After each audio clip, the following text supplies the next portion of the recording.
Guys আজকে আবার অনেক দিন পর আমরা চলে এসেছি ব্লগ নিয়ে।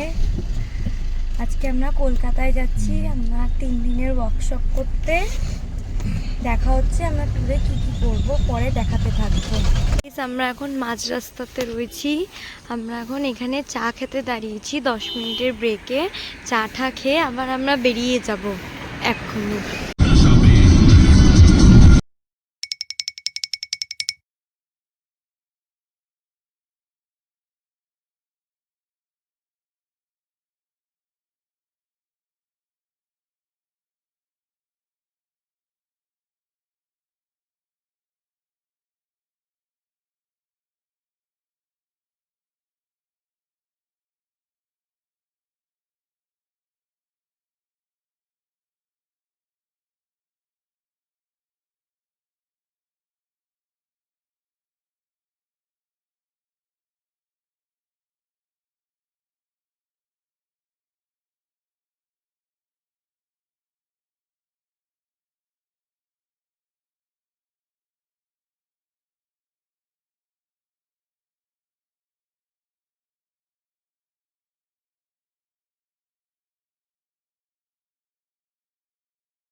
গাইজ এখন আমার ক্লাস শেষ হয়ে গেছে। আমি কলকাতায় এসেছিলাম একটা ওয়ার্কশপ করতে। আপাতত আজকে প্রথম দিনে ক্লাসটা শেষ হয়ে গেছে। এবার আমরা যাচ্ছি আমাদের ফ্ল্যাটে।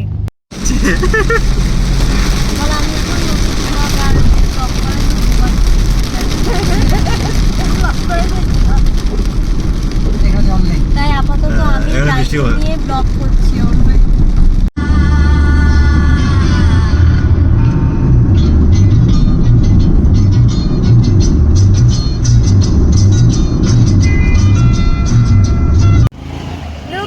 এবার আমরা বৈদ্যবাটি চলে এসেছি। এখন আমরা আগে খেয়ে নেব, খেয়ে দিয়ে তারপরে ফ্ল্যাটে ঢুকবো।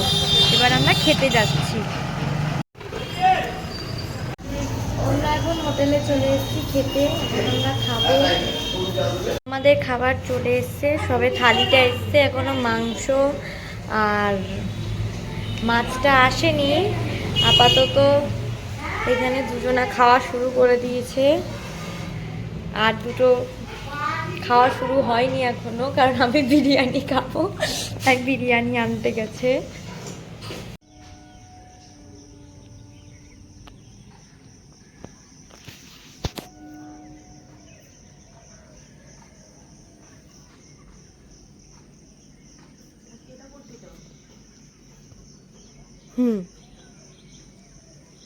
গাইস, তো আজকে আমাদের সেকেন্ড ডে ওয়ার্কশপে। তো এখন সকাল 6:30 বাজে, আমি উঠে সামনে সবাই রেডি হয়ে গেছি। আমরা একটু পরেই বেরোবো, স্টেশনের দিকে যাবো।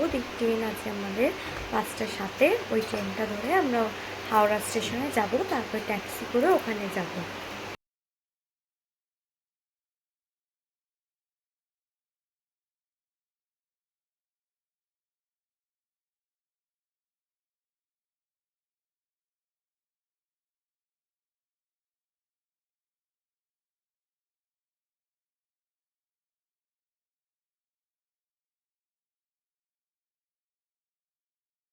আমরা এখন রাস্তায় আছি, সাউথ সিটি মলের ওখানে যাচ্ছি ট্যাক্সি করে হাওড়া থেকে নেমে। এখন আমরা রাস্তাতে একটু টিফিন করে নিচ্ছি সিওড়ি ভবানীপুরের কাছে। এটা হচ্ছে কি সিওড়ি মিষ্টান্ন ভাণ্ডার। আমাদের ওয়ার্কশপ শেষ হয়ে গেছে, এখন আমরা ট্রেন করছি 150-এর ট্রেন। এখন আমরা ট্রেনের মতো বসে আছি, 1:50 ট্রেন ছাড়বে। এবার আমরা বৈদ্যবাটি স্টেশন থেকে নেমেছি, নেমে এখন আমার মামার বাড়িতে যাচ্ছি। খেয়ে দিয়ে তারপরে আমরা ফ্ল্যাটে যাব।